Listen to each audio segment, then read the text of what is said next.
რაღაცა თითქოს აი ძალით არის დასმული რა, არ უნდა, მაგრამ რა ქნას, მე მგონი ვერ ამბობს უბრალოდ უარს. იმიტომ რომ ბედნიერი ადამიანია, კარგი წრეყავს, ვიცი, აქეთ იქით ვიცნობ მაგის ნათესავებს, ყველა ერთმანეთს ვიცნობთ, ეხლა საქართველოს მოგეხსენება და მithumet ეს თბილისი, ფიქრობ მას არ უნდა, მაგრამ აი რაღაცნაირად ეკაჩებიან და მეწოდება ცოტა არ იყოს.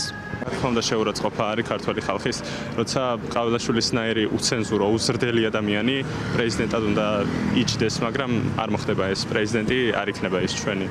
ასე რომ სადაც არ უნდა შევიდეს, ვინც არ უნდა აღიაროს, ისევ იმ კედლებში დარჩება და ქუჩაში ეს თავისუფლად ვერ გაივლის, როგორც სალომე ზურაბიშვილი დადის დღეს ჩვენთან ერთად ყოველთვის.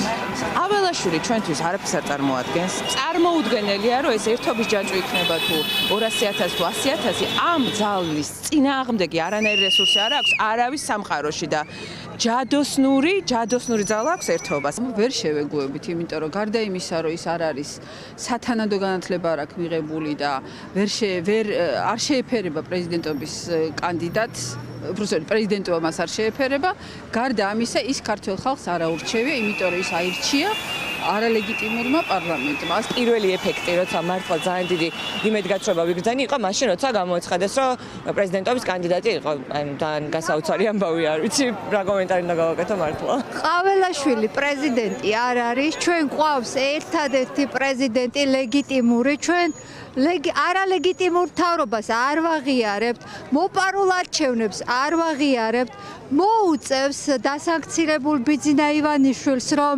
აყვეს ხალხის დინებას და დანიშნონ ახალი არჩევნები, ეს არის გარდაუვალი. პირველ რიგში მიხეილ ყაველაშვილი პრეზიდენტი არ არის, არალეგიტიმურ პარლამენტს არ შეუძლია რომ პრეზიდენტი დანიშნოს და ისეთი არალეგიტიმურია ჩვენი ახალი პრეზიდენტი, როგორც ჩვენი ახალი პარლამენტი, უკვე 12 წელია გვყავს რეალურად.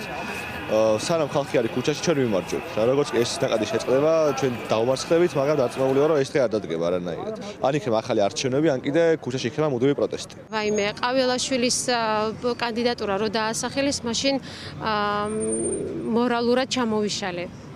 ესე ვთქვათ, მართლა მორალურად ჩამოვიშალე, იმიტომ რომ მე როგორც საქართველოს ერთ-ერთმა უბრალო მოქალაქემ ძალიან შეურაცხყოფილად ვიგრძენი თავი. არავინ არც ამ ქვეყნიდან დაწყებული და არც საზღვარგარეთ რომ არ აღიარებს ამ ადამიანის ლეგიტიმურობას, ის ფაქტი ამ ადამიანმა ლეგიტიმურობა როგორ უნდა მოიპოვოს, მე არ მესახება და ვერ ხვდები იმას, როგორ შეიძლება ეს ადამიანი წარმოჩნდეს ისეთი პიროვნება, რომელიც შეიძლება იყოს ამ ხალხის და ამ საზოგადოების სახე. ყაველაშვილი პრეზიდენტად ვერც ერთ სახით ვერ იქნება, ისეთივე არალეგიტიმურობა შეინარჩუნებს, როგორ არალეგიტიმურობაც ეხლა აქვს შენარჩუნებული და ლეგიტიმურობის სახე დარჩება მხოლოდ სალომე ზურაბიშვილთან. ამ შემთხვევაში სხვა ფორმა არ ექნება ამას. ყაველაშვილი არალეგიტიმურად არჩეული პრეზიდენტი გამოდის, ვინაიდან ის აირჩია პარლამენტმა, რომელსაც ლეგიტიმაცია ჰქონდა დაკარგული. და ამ პარლამენტში კონსტიტუციურადაც კი არ იყო შეკრებილი ისეთი უმრავლესობა, რომელიც სრულუფლებიანობას მიიღებდა. შესაბამისად, აბსურდი იყო ფაქტობრივად ეს პროცესი. ვიცი და უწიგნური. როგორიც ბელად იყავთ, ისეთ იყავთ ჭყალებში პრეზიდენტი, ვინ აღიარებს არავინ, ხო? და სახლობანას თამაშობენ აქ, ჩაკეტილ სივრცეში, არა ელჩები, არა უცხოელები. ფიცი ვინ უნდა დადოს? რაზე უნდა დადოს ფიცი? ჯარი სად არის?